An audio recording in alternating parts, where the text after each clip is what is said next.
Alrighty guys, welcome back to Star Wars Review. Today I'm reviewing The Mandalorian Season 3, Chapter 17, The Apostate, which was written by Jon Favreau and directed by Rick Famuyiwa, and was released on March 1st, 2023, which it is the Season 3 premiere, which it was an alright episode. It is a shorter one, and it is pretty fast-paced, so it is a little shaky, but at the same time, it's probably the biggest feeling episode yet, at least with production value. You know, it looks better than ever, just about everything, really. There was a lot of aliens, which some of the recent shows have been, some criticisms that there isn't that many aliens, but this episode had not a crazy amount, but definitely a few in bigger roles, and they looked great. I really love them. There's the one main Nikto we see, Nikto pirate. I think the name was like Vane or something like that. I thought they looked great. There's this new pirate leader character named Goran Shard. It was a big weird dude, had some grass vine stuff on all over his face. He looked really weird. I really like him. He might be my new Gulp Shadow love. He just looks so damn silly. I don't know why. I don't know. I'm excited to see more of him. I'm assuming we'll see more of him because in the trailers we in the episode we see his ship, and we see in the trailers some more what aren't shots from this episode. So I'm assuming we'll see more of him. So I'm definitely excited for more Goran Shard. But the episode does set up what the season is going to be about, which is then finding a way to Mandalore and redeem himself in the eyes of the armorer and whatnot. But to do that, kind of does jump all over the place to set up this new adventure, so it is a little jarring. In my script here, I wrote a terrible joke about, instead of saying jarring, I said Djarin, in Djarin's name. I just wanted to say that very bad joke, so but in the episode, Grogu was obviously there, and they don't really say much about it. In fact, in the previously on section, there's scenes from season 1, season 2, and the Book of Boba Fett, but not any scenes about Grogu returning. So I thought that was weird. It is mainly about Din and redeeming himself and whatnot, and those scenes with the armor from the Book of Boba Fett. There is one moment with Greef Karga in which he's wondering why Grogu is back with Din, and Din just says that he completed the mission, but then Grogu returned to him, and that it's complicated. So, even though it is weird and whatnot, I still enjoyed Grogu a lot in this episode. There's a lot of great, funny Grogu moments, which I'll talk about later. One moment I just want to talk about right now is, and I might end up making a full video on this. We'll see. But near the start of the episode, they're in hyperspace, and Grogu is kind of looking out and sees Purrgil, which was definitely interesting. Obviously, they appeared in Star Wars Rebels, and were these big whale-like creatures who could use hyperspace. And at the end of Star Wars Rebels, they send Ezra Bridger and Grand Admiral Thrawn somewhere out into the unknown region, seemingly, which the next live-action series, Ahsoka, which will be a spin-off of, I guess, of Rebels and also The Mandalorian, is seemingly gonna, follow up on that story. And The Mandalorian might also do so. So I wonder if this could be teasing stuff there. Obviously, the Purrgil can use hyperspace, so they might just be using hyperspace in the area, and Grogu can kind of see them. But I am definitely interested in all that. Like I said, I might do a full video on just that. But the episode starts with Din's Mandalorian clan, or I guess old Mandalorian clan now, because he's disgraced.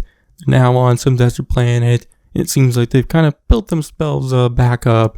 There's several more, but we do see the armor and Paz Vizsla also. But the armor is crafting a new helmet for a kid who's taking the creed and becoming a Mandalorian, and following their way, by saying he's never going to take the helmet off again.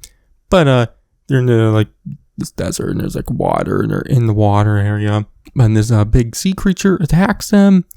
And so, they have to try to defeat it, but all these Mandalorians are having trouble doing so.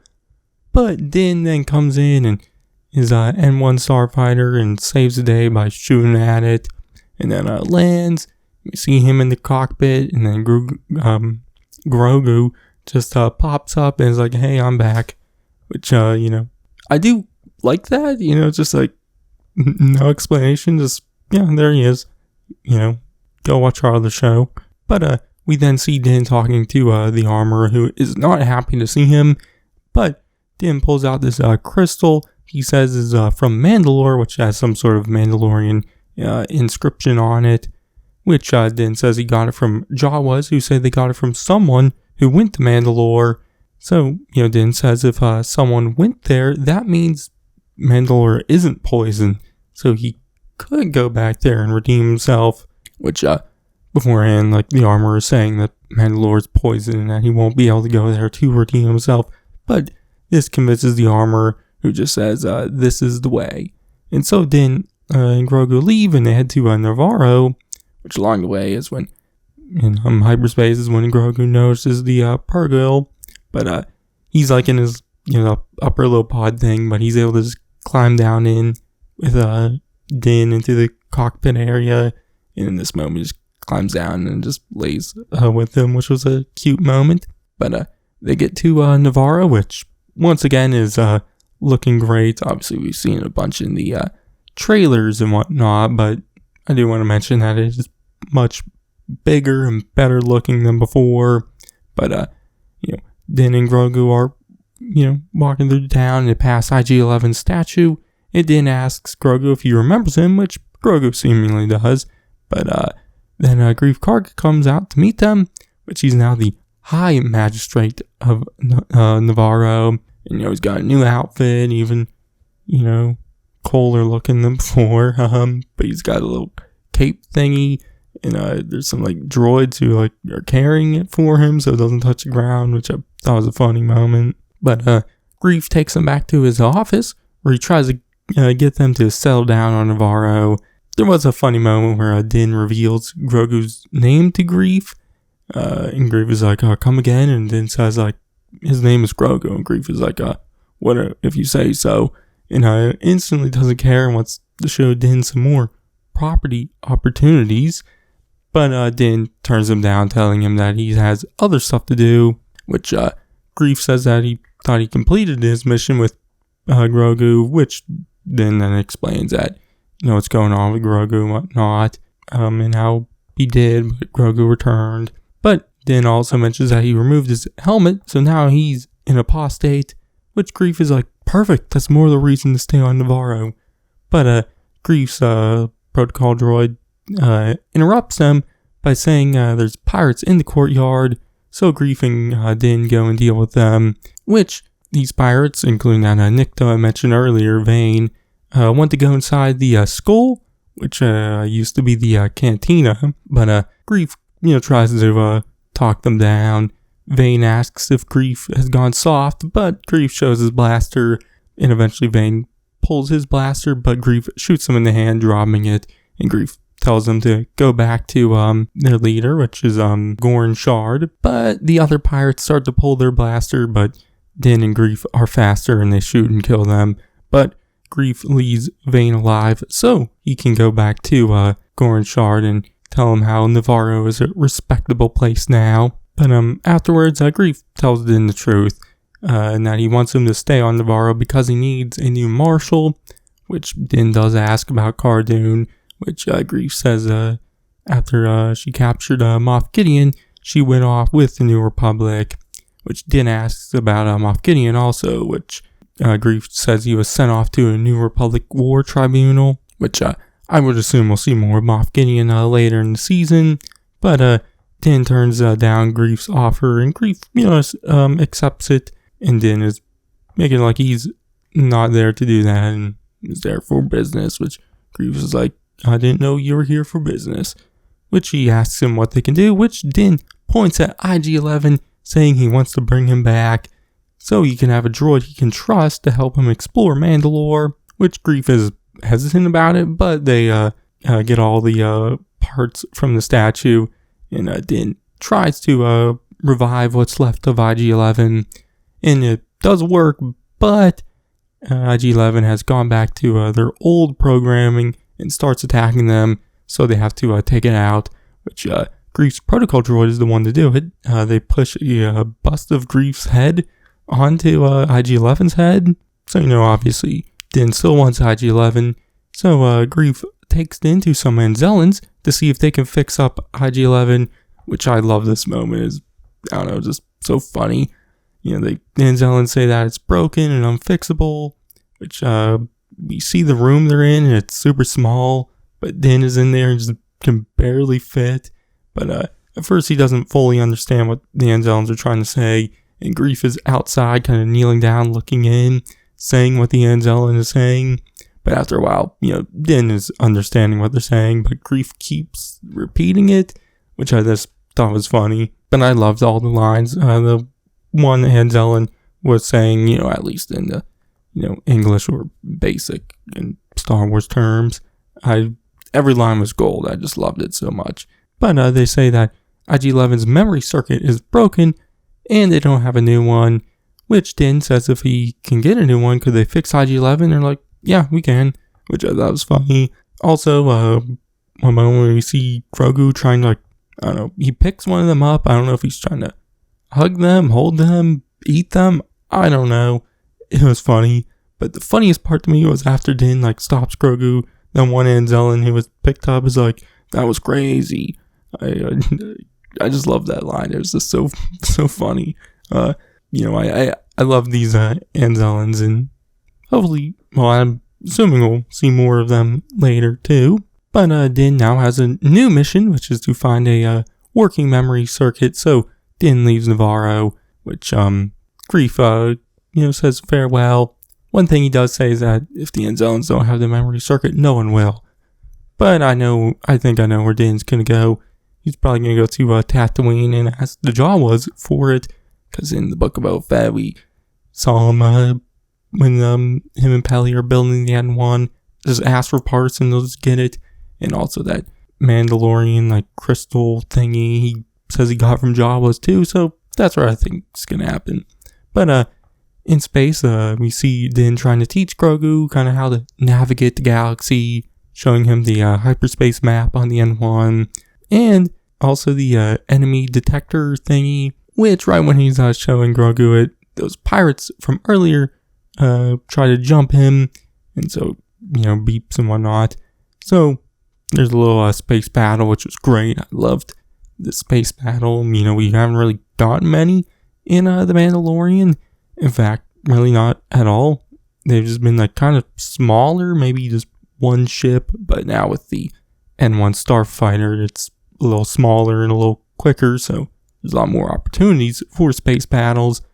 And so I quite enjoyed this one, but he takes care of them, but then he runs into the pirate's flagship, which we hear him talking with Goran Shard, but Din obviously doesn't want to deal with it, so he uses a little boost stuff to jump to hyperspace, which he then heads to the planet Kalvala, which is in the Mandalore system, and is the kind of, I think, a homeworld of Clan Kreese or whatever, which is, Bo-Katan's, and, obviously in the Clone Wars, Duchess Satine's, which, was mentioned a few times in the Clone Wars. This is the first time we're actually seeing it, which is cool. But Din goes to this Mandalorian castle where he meets up with Bo-Katan, who we see slouching on her throne, not very happy to see Din, which he says he wants to join her in her quest to retake Mandalore, but, she says that she isn't anymore, and that after she didn't return with the Darksaber, her people left her, which she asks him if he still has it, which he says he does. So she tells him to go find them and wave it around, and then they'll follow him, which he asks her if she gave up on Mandalore, which she says his cult gave up on Mandalore long before the Purge, and that his cult and the ones like it are what fractured their people, which is funny because she was part of one in the Clone Wars. But Din says he's going to Mandalore to bathe in the living waters so he can be forgiven for his transgressions, which Bo calls him a fool, and that the mines aren't magic. But she also says that the planet was poisoned, which Din is like, make up your mind. You said the curse wasn't real, which I thought was interesting. But she tells him where the mines are, which is under the Civic Center in Sundari, the main capital city of Mandalore, which we do see in the trailers and is destroyed. So with that info, Din thanks her and heads on his way, and that's where the episode ends. Like I said, it was alright. It definitely sets up the adventure for the season nicely, and I'm very excited for where it's seemingly going. But the episode's maybe a little too fast-paced and shaky. It was like 36 minutes long, which is a shorter one. Obviously, most episodes of The Mandalorian are short, and the first episode, Bo-Katan shows up in Chapter 11, The Harris, was one of the shortest episodes, and that's a great episode. But, this one I do wish was a little longer, so, all the jumping around and whatnot would have, been paced a little bit better. But I still thought it had a lot of funny moments, a lot of fun moments, and I still really, enjoyed the episode. But one thing in the credits, in the kind of, I'm talking about the ones where it's, we see the concept images in the background, but in those parts in the credits, in the starring area, Katie Sackhoff is listed, not in the co-starring, but the starring area with Pedro Pascal. So, seems like she'll definitely be a much bigger character this season, which I already assumed, but maybe that means she's going to appear in all 8 episodes, which I do really like, the concept of that. I do like Bo-Katan, and I'm definitely interested to see how she and Din will kind of butt heads through this season and maybe overcome their differences. But listed in the co-starring area was Brendan Wayne and Lateef Crowder also, which they're the body doubles for Din when Pedro Pascal isn't able to do it, and they've been doing it since season 1. So I thought it was nice to kind of give them a bigger part of the credits now. Also, Ludwig Göransson isn't the main composer for this season. Obviously, it's still using a lot of the themes he made for seasons 1 and 2, but Joseph Shirley is the main composer now, which they did The Book of Boba Fett, and have worked with Göransson closely on a lot of projects, I think including seasons 1 and 2 of The Mandalorian, which, the music, it did feel a little different, but not like crazily different. And Shirley did, like I said, the stuff for The Book of Boba Fett, and I thought their stuff, their original stuff for The Book of Boba Fett was good too, and I enjoyed some of the more, original music we hear in this episode. Obviously, a lot of it is still just stuff we heard in seasons 1 and 2. So, definitely interested to see how the music plays out for the rest of the season. But all in all, thought it was an alright episode. Out of all the 3 season premiere episodes, it's probably, I'd say, my least favorite, but I'd say I don't know. I might have liked it more than the season 1, but then again, I feel like I had some of the same problems as the season 1 premiere, and with this one, just felt like it was a little kind of all over the place a little. So, yeah, obviously, still excited for the rest of the season. I still enjoyed this episode, so yeah, but my grade, I'm gonna give it a B. So, yeah, but that's gonna be it for this one. Next week, I'll be reviewing Chapter 18, so you check that out then. In the meantime, you can check out all my other Mandalorian videos. One thing I'm going to be doing with Season 3, I'll see how it kind of goes with this episode, and maybe the next is doing a little short first thought videos, just as like a YouTube short thingy. I'll see how that goes. I don't know if I'll continue it throughout the season or not, but I did one for this episode. Obviously, you don't need to, if you've watched this entire review, you don't need to watch it now, but it is there. So, yeah, but that's going to be it for this one. I was Arthur, and I'll catch you guys in the next one.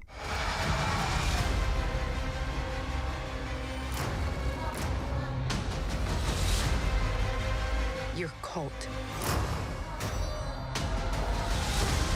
fractured our people.